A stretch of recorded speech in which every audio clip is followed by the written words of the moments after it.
Board অত্যন্ত গুরুত্ব দিয়েছি আমরা ওমেন্স ক্রিকেটকে এবং সেই দিক থেকে আমরা যারা আন্ডার-19 শুরু করেছি আমরা চেষ্টা করব মেয়েদের সুযোগ সুবিধা যা আছে এটাকে আর কতটুকু বাড়ানো যায়, আরও কতটা মোটিভেটেড করা যায়। অ্যান্ড আমাদের দেখতে হবে যে এখন আমাদের সক্ষমতা তৈরি হচ্ছে কিনা বিপিএল মেয়েদেরটা করার। আমার মনে হয় যে ওটা আমাদের চেষ্টাটা করতে পারি আমরা, তারপর দেখা যাবে কি। বাট আমি মনে করি যে আমাদের বিপিএল যে টুর্নামেন্টটা আছে ছেলেদের, এটাকে আর একটা শক্ত ভিত্তির উপর দাঁড়া করাতে চাই। যদিও মাত্র মানে আমি আসার পরে এটা প্রথম বিপিএল এবং আপনি জানেন এটা এই সাইকেলের শেষ বিপিএল। আমরা নেক্সট ইয়ারে যদি মানে আমি থাকি, যেই থাকবে তার থেকে মনে করেন আমি আশা করি যে এরপরে বিপিএলটা যাতে আমি দেখতে চাই যে এই জায়গায়, সেটা হলে কি একটা বড় ফ্র্যাঞ্চাইজ হিসেবে যাতে উপস্থাপিত হতে পারে এবং এটা লম্বা সময়ের জন্য হবে।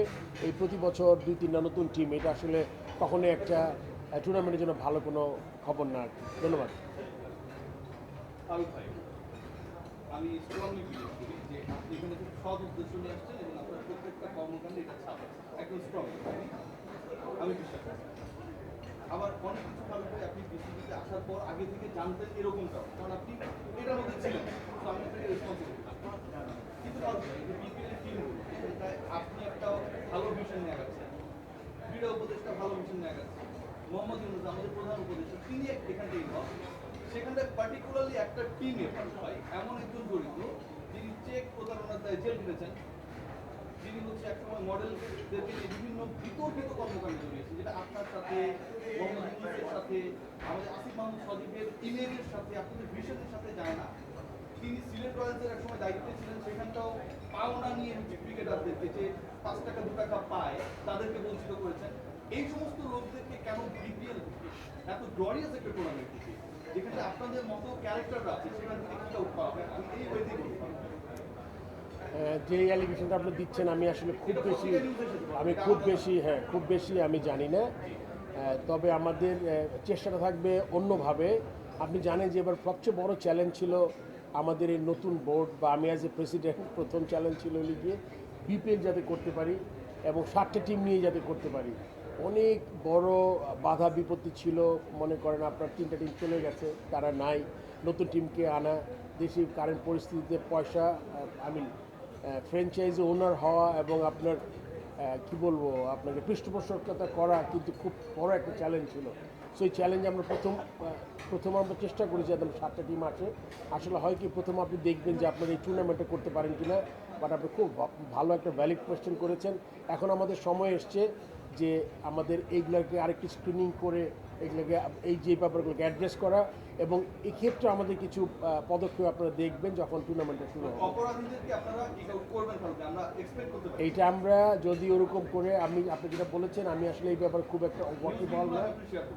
আমি যদি দেখতে পারি তাহলে ডেফিনেটলি এটা যদি অলরেডি একজন খুবই নোন কেউ হয় যেটা করেছে, তার ব্যাপারে তো ডেফিনেটলি কোনো ব্যবস্থা নেওয়া যায়।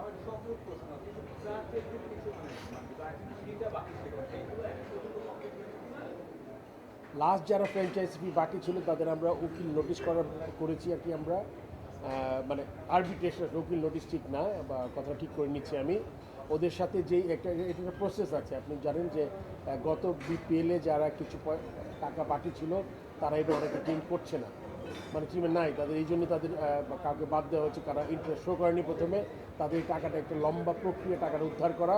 আমরা চেষ্টা করছি আমাদের যেই নিয়মের মধ্যে থেকে কীভাবে টাকাটা উদ্ধার করা যায়। ওইটার ব্যাপারে আমি প্রথমে আরেকটা ইয়েতে বলেছি যে ওদের সাথে একটা নেগোসিয়েশন করে আমরা একটা রেট করেছি। এখনও প্রথম চেকটা পাইনি, বাট আমি আশা করছি। কারণ আপনি জানেন 4-5টা টিম তখন ছিল, তাদের কাছে এই সেম অ্যামাউন্টের টাকা বাকি ছিল, চিরং কিংসের কম ছিল। ওইটা আমরা একটা পর্যায়ে এনেছি, বাট ওই বাকি টাকাটাতে এখনও পাইনি, বাট আমি আশা করছি এই চলাকালীন সময় পেয়ে যাবো।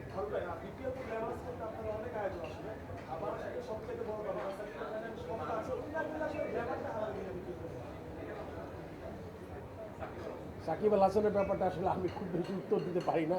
এটা আমি ঠিক, আপনি যদি আমাকে বারবার কোশ্চেন করেন, এটা আসলে আমি বিব্রত না। আমি চাই সাকিব আল হাসান খেলুক, কিন্তু ওর ব্যাপারটা আসলে পুরোপুরি ওর যে কারণে সে আসতে পারছে না, এটা কিন্তু আসলে ক্রিকেট বোর্ড এটার সাথে কোনোভাবে সম্পৃক্ত না।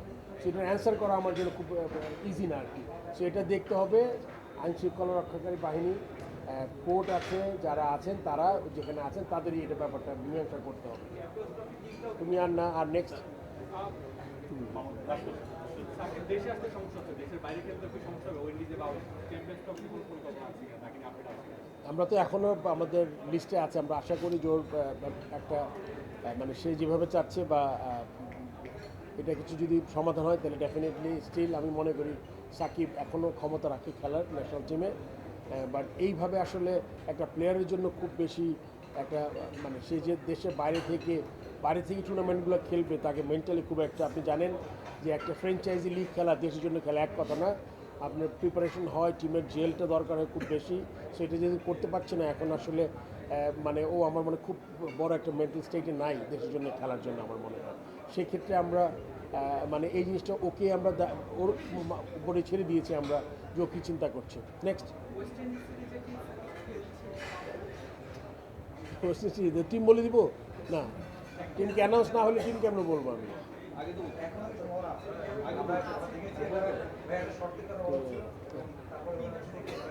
টিম আপনি দেখে ফেলবেন, তারপরে আমরা ওইটার ব্যাপারে আলোচনা করব বা কোয়েশ্চেন অ্যান্সার করব।